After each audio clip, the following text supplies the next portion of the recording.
Hello there. What if I told you one of the Kenya's greatest resistant leaders was a woman who used dance and speeches to unite her community against colonial oppression?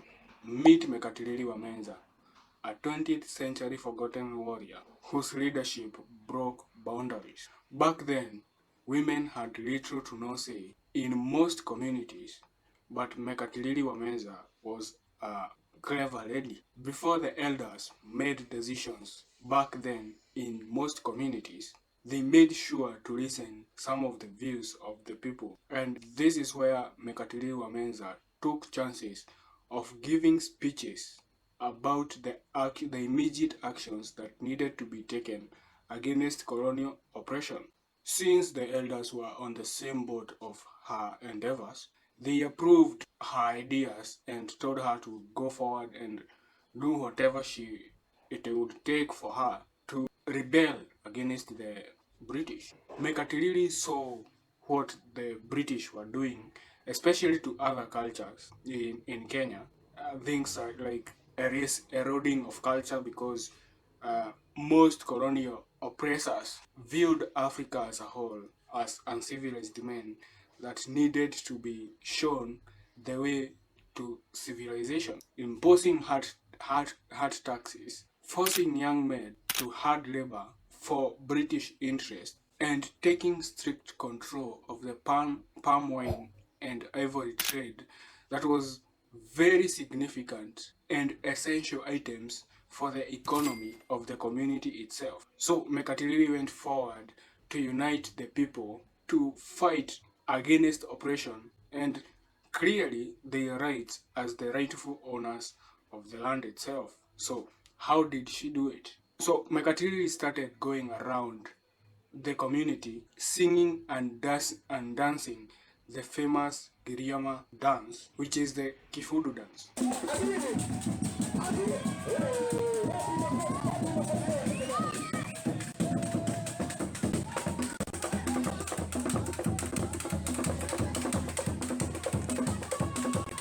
The Kifudu dance is a matriarch dance that is led by women, accompanied by men playing instruments conduct that was conducted mostly in funerals. The Kifudu dance was significant in the sense that it brought people together, honoring the life of the dead and bringing a sense of oneness in face of a loss. She would go from village to village conducting this dance and gathering a crowd as a consequence. After the dance was over, she would go about and give out speeches on how the community needed to merge together and come together to fight against the exploitation of the British. Her influences were so deep that the British started to see her as a complete threat.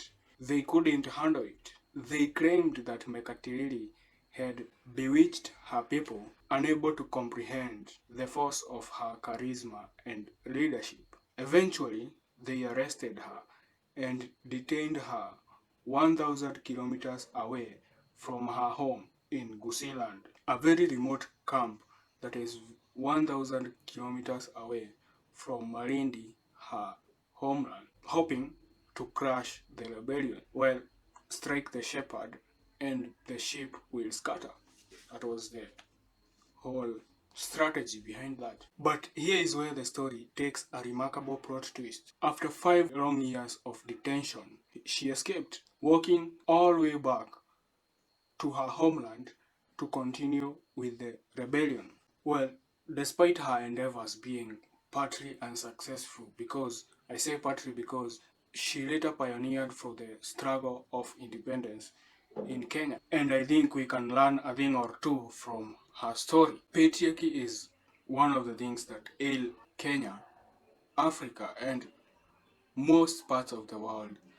And as we have seen from the story of Mekatilili Wamenza, women do have a possession of qualities of a good leader. But here's the thing, women should not be put in positions of leadership simply because of gender or as a response to historical inequalities like patriarchy. Rather, leadership should be determined by the level of competence. And women like Mekatilili Wamenza shows that women do possess the capability of having such kind of competence alongside other qualities like empathy and resilience. By giving strong speeches that led to the unification of the people of the Giriama community, we can derive from this that Mekatilili also had good communication skills, and through uniting people using the Kifudu dance to unite the people, we can also derive that she had a strategic mind that further grounds